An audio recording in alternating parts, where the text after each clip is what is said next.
Alright, so samahan nyo ako guys, no, ikakabit na natin tong high beam na to, UNV Ultra New Vision brand, no. So makikita nyo guys, no, upgraded na yung headlight natin to LED. Ayan. So kapag hindi nyo in-upgrade yung high beam nyo, kung makikita nyo guys, yung stock natin, sigurado po is wala na po yung makikita sa gabi. Kakainin na yan ng color white, yung super white natin, okay? So this is a 100 watts and 14,000 lumens, okay? DIY lang po ito, no? So disclaimer, so hindi po tayo expert, pero para makatipid tayo, makasave tayo, huwag kayong mag-alala, safe po ito, no? As long na legit yung pagbibilan nyo ng store, okay? So ito yung laman niya pagka binili nyo. Ayan, so merong fuse and meron din siyang free na T10 LED. Wow! Then, ito na yung pinaka main LED natin na high beam. This is an HB3 socket, no? So, ito po siya guys, no? Napakadali lang siyang baklasin. So, ang gagawin natin, twist lang natin siya pa right, no? Ayun. So, tanggal na agad, kita nyo? And then, press lang natin to itong lock niya dito. So, ganun lang kadali, kaya huwag kayong matakot nagdi-DIY. So, ito yung socket nyo, no? Para malaman nyo at para ma-confirm nyo. So, HB39005. Okay, so ikakabit na natin. Ganda na ito. Meron siyang cooling system din. May fan siya. So, dito guys, hindi naman tayo magkakamali kasi meron siyang lock dito. Pero mas safe, no, kung alam nyo rin yung positive and negative dito para sure tayo. So, gagawin natin is check muna natin yung positive at saka negative niya, no, para sigurado tayo. Ayan. So, positive siya pagka walang lumabas na minus doon, no. Makikita nyo. So, ito yung positive natin. So, confirm, ito yung positive. So, ngayon dito naman is may nakalagay na positive. Ayan. Nakita nyo, positive. So, itatapat lang natin yan. Kasi, tingnan nyo guys, no, pwede kasi magkabaliktad. Parehas din kasi merong lock dito.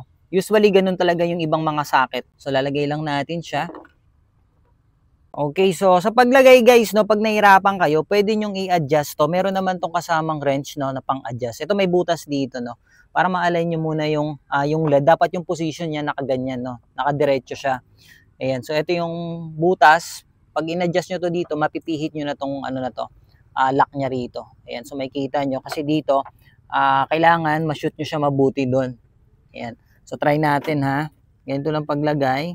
So, unahin natin, ipasok yung sa ilalim. Dahan-dahan sa pagpasok, ha?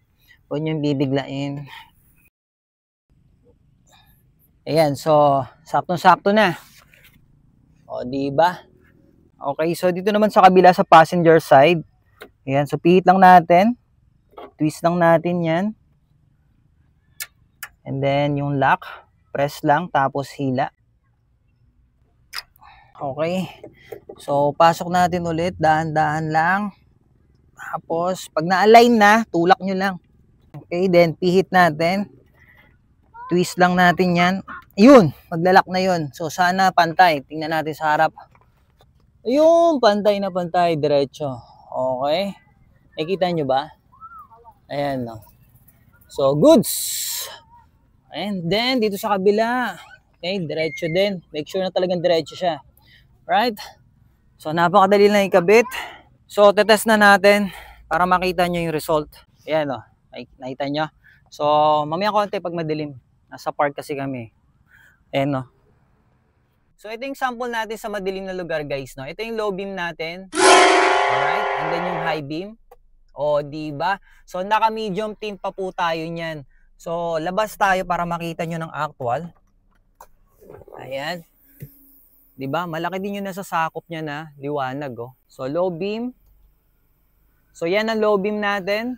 High beam, off. So, napakaganda nito kapag bumabiyahe tayo, lalo na sa mga ganitong area na madidilim na lugar. Alright, so sa mga gustong umorder na itong LED lights, available to kay Carl Lars Accessory Shop, no? So, 4 years na po siyang nag-ooperate. Legit na legit. Pwede kayong magpa-COD. And tutulungan po niya kayo kung paano mag-install. Napaka-responsive po niya sa chat. And may mga freebies din siyang binibigay gaya nung T10 light natin, which is itong kinabit natin, di ba? Napakalaking tulong, oh. Ang liwanag na. Kaysa dun sa stock natin na yellow. Okay? So, lalagay ko yung link sa comment section ng page ni Carl Lars Accessory. Maraming salamat. Peace, yung.